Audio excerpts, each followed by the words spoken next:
నాకు ఎత్తి చూపించండి, నాకు తెలియజేయండి. ఆ తప్పులు సరిదిద్దుకోవడానికి నేను ఖచ్చితంగా మీ మధ్యలో ఉంటూ ప్రయత్నం ఖచ్చితంగా చేస్తా. ఆ తప్పులు నేను సరిదిద్దుకుంటాను. అందరికీ నమస్కారం.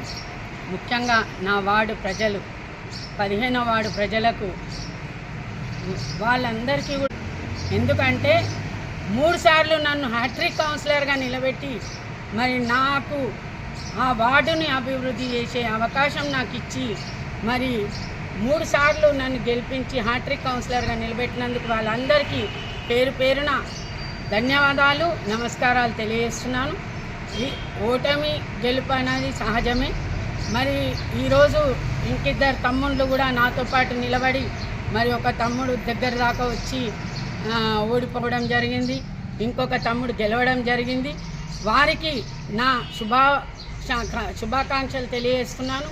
మరి వారికి మనోధైర్యాన్ని ఆ భగవంతుడు ప్రసాదించి మరి వార్డును ఆల్మోస్ట్ అయితే వార్డుని డెవలప్మెంట్ అనేది ప్రతి చిన్న చిన్న గల్లీలో కానీ ప్రతి చోట కూడా నేను రోడ్లు వేయించడం, మోరీలు వేయించడం జరిగింది. ఒకే ఒక మోరీ పని ఉన్నది, అది కూడా టెండర్ అయ్యి ఉన్నది. ఆ వార్డులో అయితే అభివృద్ధి అనేది ఆల్మోస్ట్ అయిపోయింది. ఒక చిన్న 2-3 బోరింగ్లు అక్కడక్కడ బోరింగ్లు వేయించడం జరగలేదు, అదొకటి వేసే పని ఉంది. మరి ఆ తమ్ముడు ఏదైతే చేయాలనుకుంటుండో వారికి నాది ఏదన్నా సహకారం ఉంటే కూడా తప్పకుండా చేస్తా. ఇప్పుడు పబ్లిక్ అనేది కొంతమందికి న్యాయం చేయవచ్చు, కొంతమందికి చేయలేకపోవచ్చు. అలాంటిది నా వల్ల ఏమన్నా తప్పులు జరిగినట్లు ఉంటే మరి వాళ్ళందరికీ కూడా నేను క్షమాపణ కోరుకుంటున్నాను.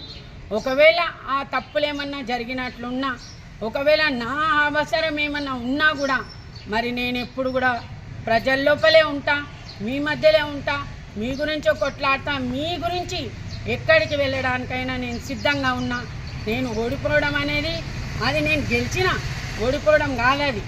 కొంతమంది వచ్చి నన్ను వాంటెడ్లీ ఓడగొట్టాలనేసి పట్టుబట్టి గల్లీలో కూర్చొని అబద్ధపు మాటలు చెప్పి ఈరోజు మేము ల్యాండ్ ఇప్పిస్తా, మీకు ఇండ్లు ఇప్పిస్తా, అది ఇప్పిస్తా అని ఈరోజు ఎవరైతే చెప్పిండ్రో వాళ్ళని వదిలిపెట్టే ప్రసక్తే లేదు.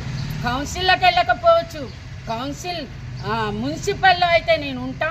మున్సిపల్ కౌన్సిల్ హాల్ బయట నుండి నేను ఎంతవరకు పోరాటం చేయాలంతవరకు చేసేదాకా వదిలిపెట్టే ప్రసక్తే లేదు. నా వార్డు ప్రజలకు న్యాయం చేసేదాకా మిమ్మల్ని వదిలిపెట్టేలేదు, మిమ్మల్ని వదిలేది ప్రసక్తే లేదు.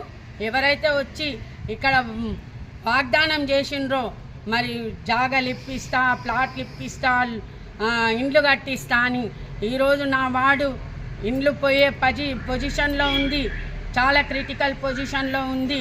నా వార్డు నాశనం అవుతుందా అని చెప్పి నా వార్డు ప్రజల గురించి నేను నిలబడ్డా, కానీ అధికార దహంతో నేను నిలబడలే. ఎందుకంటే నేను 3 సార్లు గెలిచిన, 3 సార్లు కౌన్సిల్ ఏందో నాకు తెలుసు. కానీ నా వార్డు ఈరోజు సమస్యల్లో ఉంది.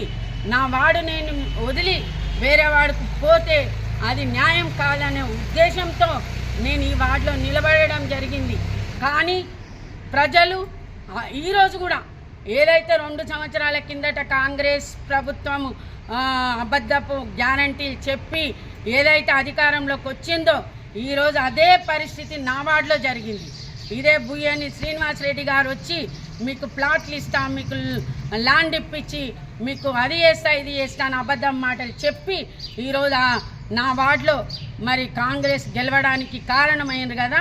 ఈరోజు ఖచ్చితంగా నేను వార్డు ప్రజల తరఫున ఖచ్చితంగా పోరాటం చేస్తా, మిమ్మల్ని వదిలిపెట్టే ప్రసక్తే లేదని తెలియజేస్తూ నా వార్డు ప్రజలకు మళ్ళొకసారి నేను ధన్యవాదాలు తెలియజేస్తూ మరి వార్డు కౌన్సిలర్ అయినటువంటి తమ్ముడు ఎల్లప్ప గారికి కూడా నేను శుభాకాంక్షలు తెలియజేస్తూ, అతనికి ఎలాంటి అవసరం ఉన్నా నా వార్డు ప్రజల గురించి నేను నీకు సహకారం చేస్తా అని చెప్పి తెలియజేస్తూ ఈ అవకాశం ఇచ్చిన అందరికీ ధన్యవాదాలు.